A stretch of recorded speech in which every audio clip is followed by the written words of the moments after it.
ketidakdisiplinan pemain senior sehingga yang tadinya berprestasi jadi turun, yang tadinya di U19, U17 bagus banget kok di senior menurun. Semenjak tahu duit, semenjak iklan ya kan. Sosis. Siapa itu? Iklan sosis biasanya. Siapa lah itu dia. Kang Bojan ini berarti berhasil meracik pemain mega bintang ini gitu. Makanya yang tadi gue bilang ketika di Asia Persib Bandung berkibar, itulah keputusan Erick Thohir harusnya untuk ngambil Kang Bojan ini menjadi pelatih timnas. Udah itu udah paling bener udah itu. Kluivert juga punya filosofi dong. Tidak punya. orang babak pertama 4-2-3-1 terus babak kedua jadi 4-4-2. Ya kan ganti taktik boleh dong, ganti formasi. Boleh, tapi mohon maaf bukan Xabi Alonso, Bos.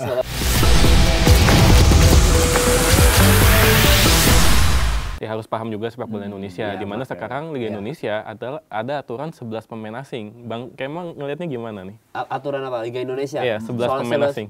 Nggak ada masalah sih selama itu. Gue tuh pernah, jadi ini Panji yang ngasih tahu, dan Panji ini dapat dari Tom Lembong, Panji Pragiwaksono, yang baru kena kasus. Panji Pragiwaksono. Terus habis itu dia beliau ini dikasih tahu sama Tom Lembong. Intinya gue lupa ingat sih, soalnya saking banyaknya podcast ya, jadi gue lupa.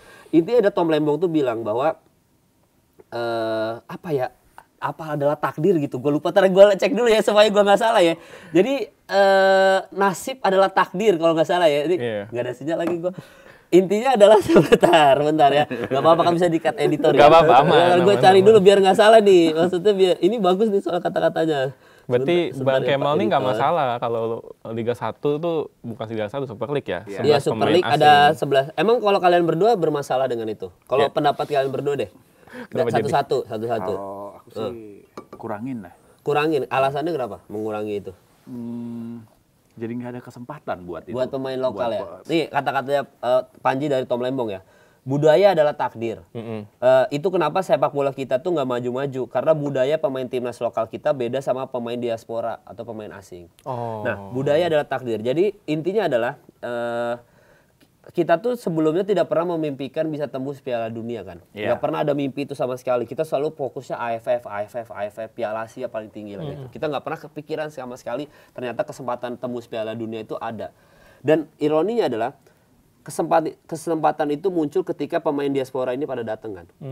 Berarti ada budaya yang dirubah. Mungkin pemain diaspora ini ngerasa bahwa kok lu jam 2 masih main Mobile Legends sih gitu. Harusnya kan tidur. Kok lu jam 2 masih makan mie instan, harusnya kan sudah enggak. Kok lu subuh belum bangun sih gitu. Harusnya kan udah lari pagi gitu. Nah, itu tuh kebudayaan yang kita even kemarin gua interview salah satu legendnya One Pride MMA. Dia bilang adalah dia jago juara di Indonesia dan hidupnya tuh hancur banget. Bang Suwardi namanya. Harusnya dia bilang dia ngerokok, dia begadang gitu-gitu. Tapi dia bisa juara terus di Indonesia. Karena memang kalau di Indonesia ya udah segitu-segitu aja kapasitasnya gitu. Bukannya gue merendahkan ininya, tapi itu udah nyata fakta nyata bahwa pemain kita tuh kedisiplinannya kurang. Gitu, disiplinnya kurang. Nah, ketika pemain diaspora ini datang, mungkin ada shock factor yang kayak kok gini sih kebudayaannya gitu. Even Nyoman Paul, tahu Nyoman Paul kan penyanyi kan? Kan dia di Swedia tuh main bola kan. Sekarang dia sempat mau masuk Liga 1 lagi tuh, sempat ditawarin. Itu aja dia pas latihan di sini main di Liga 1 dia ada ngerasa bahwa segitu besarnya perbedaan kebudayaan, culture-nya, kedisiplinannya pemain Indonesia liga lokal dengan liga luar gitu. Dan itu nyata banget kenyataan gitu. Makanya pemain asing datang ke Indonesia yang kita harapkan adalah ngebawa sesuatu yang positif itu, kebiasaan yang positif bahwa lu harus bersaing sama kita. Kita disiplinnya beda sama lu pemain lokal nih. Kita disiplin banget. Kalau lu mau ngejar level kita, ya lu disiplinnya harus kayak kita. Harus mirip. Berarti secara nggak langsung dia ngebawa sesuatu yang positif untuk pemain lokal supaya ngejar levelnya pemain-pemain asing ini. Kedisiplinannya kita terutama. Transfer ilmu ya. Transfer ilmu. Nanti ketika transfer ilmu itu sudah akhirnya keluar lagi nama-nama berprestasi kayak Beckham, Yakob Sayuri, Yance, Egy Maulana, Marcelino. Baru nanti pemain-pemain ini menelurkan lagi ke junior-junior yang lokal juga. Dulu gue dulu kayak lu hidupnya. Abang-abangan ini ya, abang-abangan. Maksudnya kayak ngasih tahu. Dulu gue gak disiplin kayak lu, tidur jam 11, masih nongkrong, kadang-kadang clubbing misalkan gitu ya, party. Mungkin gue main Instagram berlebihan, follow cewek-cewek misalkan gitu misalkan. Siapa sih itu yang follow? Ya siapa sih yang follow cewek sih? Siapa sih yang DM cewek? Ya tapi intinya adalah kedisiplinan itu mungkin dia bisa menelurkan ke adik-adik yang lokal juga karena diajarin sama pemain asing ini. Itu kan harapan kita. Makanya 11 pemain asing itu supaya ngebawa budaya adalah takdir itu. Gitu. Kalau dari gue sih setuju sama itu ya. Supaya merubah kebiasaan yang buruk gitu. Iya, maksudnya kan kebiasaan buruk itu kan kita ada berita-beritanya juga kan kemarin kan soal ketidakdisiplinan pemain senior sehingga yang tadinya berprestasi jadi turun, yang tadinya di U19, U17 bagus banget kok di senior menurun semenjak tahu duit, semenjak iklan ya kan. Siapa itu? Iklan sosis biasanya. Siapa lah itu dia? Yang jelas bukan. Kan, biasanya kalau udah iklan sosis kan langsung turun itu iya, biasanya maksudnya kan. iya kan gitu. Nah, itu mah udah supporter udah sama-sama tahu lah gitu. Ya itu gua kalau apapun demi kebaikan sepak bola Indonesia gua oke gitu. Karena gua kan ngefans sudah dari lama gitu. Intinya seperti itu. Dan salah satu klub yang dekat banget dengan Bang Kemal adalah Borneo FC, Kalimantan Timur ya? Iya benar, di Samarinda. Samarinda Ya. Pride nih. Persisam Putra dari Pusam, namanya dulu Pusam Putra Samarinda, berubah jadi Persisam Putra Samarinda. Terus habis itu pas Persisam gue pindah Jakarta, masuk IKJ. Nah gue udah nggak ngikutin Liga 1 lagi tuh. Sempat berubah-berubah. Soal Bali United tuh aja gue nggak ngikutin tuh, Bali United. Terus sampai akhirnya sekarang jadi Borneo FC lah gitu. Tapi gimana sekarang ngelihat Borneo FC sempurna banget nih di Super League. 9 kemenangan beruntun ya? Iya. 9 ya? Si siapa pelatihnya itu dari pelatih Persita kan? Sebenarnya kan gua nggak ngikutin, jadi kalau misalkan ada salah-salah ini ya. Borneo FC ini sebenarnya tren ini sudah pernah dilakukan di tahun 2023, 2024 di mana juara reguler tapi belangsak di championship kan. Yang juara Persib ujung-ujungnya. Persib dan dikalahin sama Madura United. Nah, PR-nya waktu itu Borneo FC adalah memang jaga konsistensi. Padahal di regular season dia itu cuma kalah 1 kali sebelum habis itu kalah 4 kali beruntun sama Are. Kalau nggak salah Arema, Persib, Madura, sama Dewa United tuh kalah 4 kali tuh. Nah sebenarnya sudah pernah melakukan tren yang sama. Dan kelebihannya Borneo FC ini, gue nggak tahu kenapa tim scoutingnya itu bagus banget. Jadi pemain asing yang tadinya grade-nya tuh cuma B aja, biasa aja. Bahkan kayak si bukan Coutinho, siapa sih sekarang strikernya tuh? Vinicius.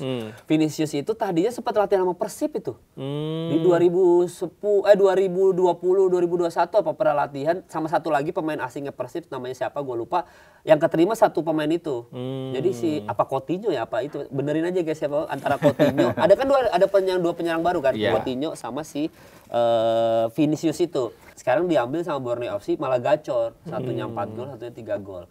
Artinya apa? Tim scouting dan tim kepelatihannya si siapa Borneo ini bagus untuk merubah pemain asing yang tadi grade-nya cuma B jadi bersinar banget gitu. Makanya di 2023 sebenarnya mereka sudah melakukan hal yang sama, cuma sayangnya di 2024 dia finish di posisi 5. Makanya dipecat semua tuh kan. Semua pemain asingnya dibuang semua. Bukan dibuang sih bahasanya. Udah dibubarin dulu lah gitu. Ya itulah kayak PSSI kan emang segitu dulu baru dirombak. Oh iya, gitu. Dibubarin dulu PSSI-nya. Iya, PSSI-nya iya. Ini kenapa jadi ada percobaan revolusi sih? Iya, Pak. Ada tiba-tiba mau ada ini ya, kudeta. Enggak bercanda lah itu.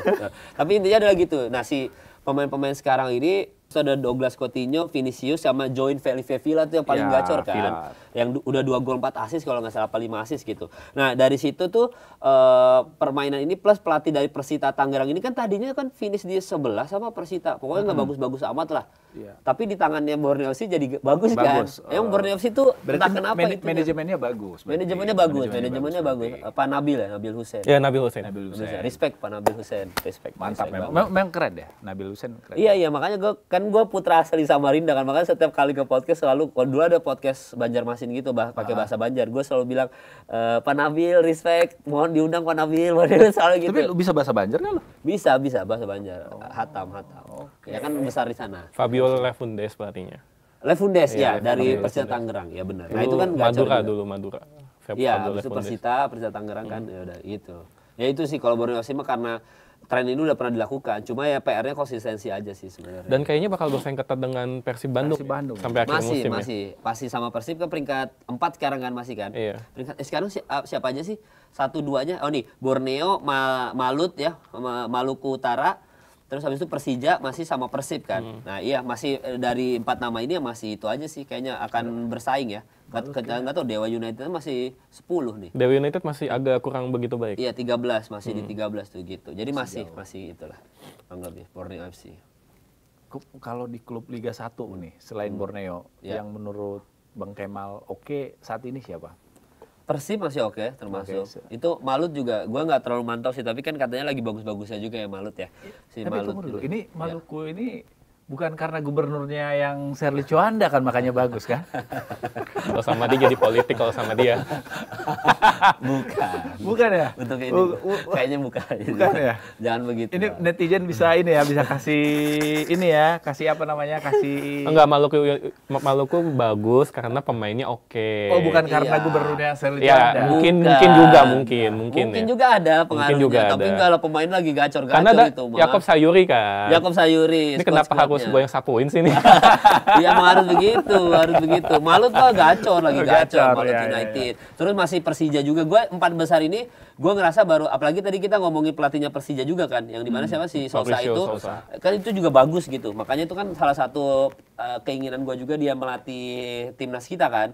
Nama di list gue tuh pelatih Persib, pelatih Persija. Tadi si pelatih Dewa United sebenarnya sama Bernardo Tavares iya, itu. mantan PSM. Ya itu, nama itu. Bahkan gue tidak memasukkan nama pelatihnya Borneo FC karena memang secara prestasi sebenarnya dia nggak oke-oke banget di beberapa musim terakhir. Masih gitu. belum terbukti lah ya. Belum terbukti. Di sini aja tiba-tiba gacor nih musim ini. Itu juga gue kaget itu dia gacor gitu. Nah, ini Persib Bandung selain di Super League ini mungkin agak cepat ya. Ya. Di Asia nih gimana melihatnya Bang Kemal? Karena udah berapa tahun kita di Asia tuh jelek banget hasilnya. Akhirnya Iya. Persib muncul nih.